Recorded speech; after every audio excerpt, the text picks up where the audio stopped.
Welcome to the Mixology Talk podcast, where we serve up answers for your cocktail questions, interview top industry professionals, and keep you up to date with what's going on in the world of craft cocktails. Hi, everyone. Welcome back to the Mixology Talk podcast. I'm Julia. And I'm Chris. Today we're at Tales of the Cocktail. It's now day 3 for us. It's about mid-afternoon on Wednesday, July 17th, which means we've been here for, about almost two full days then? Yeah, about 2 full days, yeah. We thought we'd bring you a recap of some of the great information that we're experiencing here at Tales, some of the ideas and spirits that we've been introduced to while we are here. So Tales is always a great conference for me. It's generally a conference of industry professionals, bartenders, mixologists, beverage managers, and it's often a place where you see a lot of new trends in the industry start. So some of the things that we're seeing right now in the industry is this really amazing renewed emphasis on the presentation of cocktails, and also a lot more of a small batch and local spirits and ingredient focus. So some of the really neat cocktail presentations that we've seen, I don't know about you, but comparing this to last year, it seems like this year's a little bit of an arms race around kind of crazy cocktail presentation. I think I speak for both of us when I say my favorite was at an Absolute event last night, they presented a lemon drop in like prescription pill bottles. It was pretty amazing, and they actually had the recipe for what you were drinking on the outside. They didn't have proportions, but they definitely had kind of the key points. Exactly, and it was printed up as if it were a prescription bottle. I thought it was hilarious. They did a great job with that. Some other neat things we've seen is an old milk jars where they had the word Absolute printed on the actual, in the glass, etched in the glass. It was pretty impressive, actually, yeah. We saw cocktails served in the coconut, so they would open up the coconut, pour out the coconut milk, make the cocktail with it, and then put it back in. Although I will say there's a little bit of a attrition rate there, so we saw somebody walk by us with cocktail pouring out all over his pants because it leaked. Screaming, "My coconut's leaking." It was pretty funny.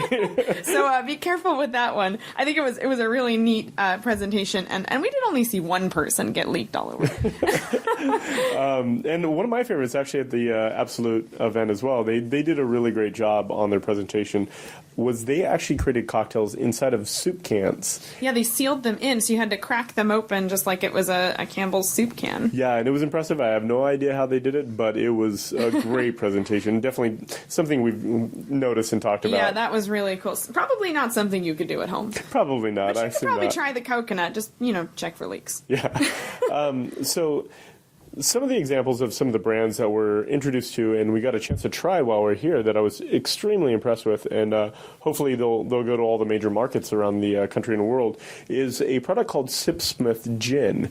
So they actually produce quite a few different gins, and the one that really impressed me was, I believe it was a VJOP, and essentially what it was a super, super heavy juniper-focused gin, and it's overproof, so it's 57% alcohol, and it's just this big, rich expression of juniper. It was amazing. So that's not going to be something. That's going to be something that true gin lovers is going to appreciate. So it's really high proof. So it's going to be hot, and then you're also going to be chomping on a Christmas tree, like we talked about in an earlier episode. Yeah, and it's for the proof of it, it is a really, really great addition to the gin category, in my opinion. They also produce a really fantastic slow gin made from slow berries. That was just absolutely fantastic. So slow, as in the speed? As in a slow berry, SLOE. I have never heard of that. But after a couple, I'm sure your speed decreases exactly. Accordingly. You're walking a little slower. Yeah. So actually, you saw a couple of really great small batch producers as well. Yeah, there was a tasting room that was it was neat because it basically all of the distilleries from in and around New York City came together and sort of partnered on a tasting room. And so, while I can't remember all of the examples that I saw there, there was a neat cocktail from Barrow's Intense Ginger Liqueur, which you know how I feel about ginger. Oh, me too. I love ginger liqueur. Yeah, exactly. And another Brooklyn Gin was there, and definitely a few others as well, though I can't remember all of them. But it was really neat to see all those distilleries coming together and sort of expressing what they're working on. We have some great recipes for you guys to kind of experiment with at home and try. And you definitely see a lot of crazy drinks out here at Tales, and it can be fairly difficult to replicate at home. Like we were talking about the soup can. I don't even know how they do that. It's kind of like magic to me, but we saw somebody today who served an awesome cocktail with smoked salt on the rim, which is fantastic, but I'm not going to we doing that at home. Yeah, exactly. Chris might do that at home, but I'm not doing that at home. I stopped smoking salt way back in college. This stuff's horrible for you. But we also have some great ideas and some really simple drinks that you can make super easy, and they're really, really, really fun. So I had the good fortune of doing this part of the experimentation. I found two awesome tasting rooms this morning, actually. Both were really good examples of super simple things. So the first was fairly early this morning, was a tasting room called Coffee and Friends, which, as you might imagine, I pretty much found anything in the world that had the word coffee on it early this morning after the parties last night. But it was a really neat room where a couple of brands of Italian liqueur had put the room together. They had awesome, fantastic local coffee and then served it where they literally just poured in some of their liqueur and handed it to you. And it was awesome. I was really surprised. There was no fancy footwork. There wasn't even a shaker to be seen in the room. They literally just hand you a mug with some coffee in it, pour some stuff in it, and give you a coffee stirrer. So you could totally do that at home, in my opinion. Shoot, I'm going to start doing that at home. Probably not every morning, but I think definitely something you could absolutely do, and I would highly recommend it. And I was actually heading back from that tasting room when I happened upon the snack stand, which was at the moment manned by Krabby's alcoholic ginger beer. Now, I've never had an alcoholic ginger beer before, so I grabbed a sample. I gotta say, this one really surprised me. They just served it in a cup with an orange slice, and it was awesome. It was really, really good on its own. I'm kind of cheating because this isn't really a cocktail, but I thought it was tasty, and it's something, if you can just buy this and have it as a standby, it's a great alcoholic drink to serve that seems kind of fancy. Yeah, ginger beer is one of my absolute weaknesses, and if there's ever a new type of ginger beer on the market, I always want to try it. So Chris was super bummed that I got this one, and he didn't. I know, and she was raving about it, so I was like, oh, it's got to be good then. So yeah, it was really tasty. So one of the things that we wanted to bring back was to talk a little bit about what we've learned as well. Chris and I have both had the opportunity to go to some seminars. And so I went to a seminar that was all about winning cocktail competitions. Now, I'm probably not going to be entering any cocktail competitions anytime soon unless it's for the comedy of it. But I actually learned a lot in that session. I learned a lot about, frankly, just how much spirit brands spend on these competitions. In some cases, they're spending more than $1 million on these international competitions.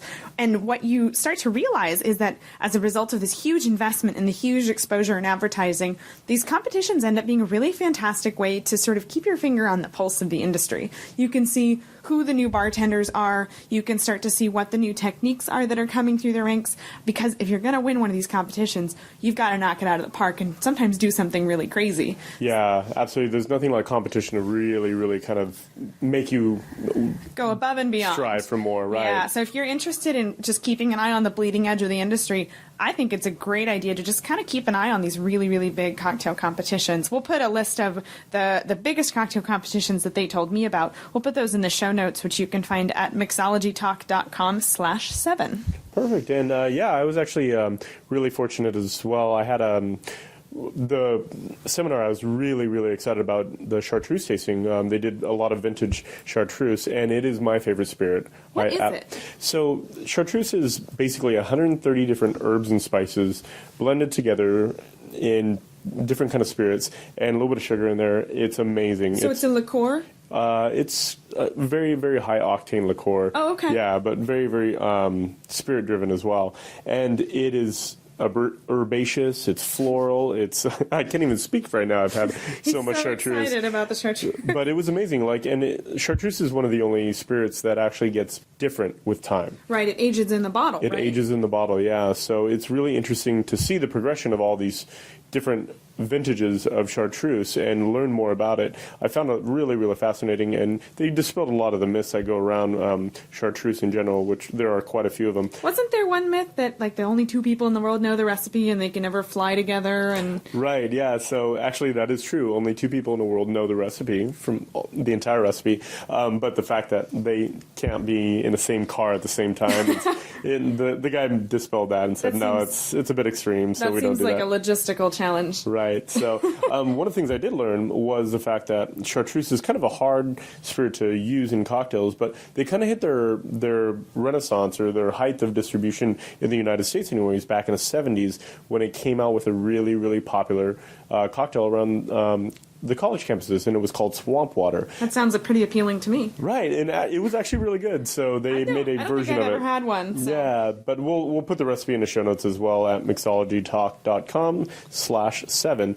But essentially, it's pineapple juice and a little bit of lime and sounds awesome. Chartreuse. It was fantastic. Yeah, you don't really see chartreuse everywhere because it tends to be more expensive. It's definitely not a cheap liqueur. But you'll see it in some craft cocktail bars. And if you do see it on the menu, what you're probably going to be experiencing is a little bit of that sort of herbal note.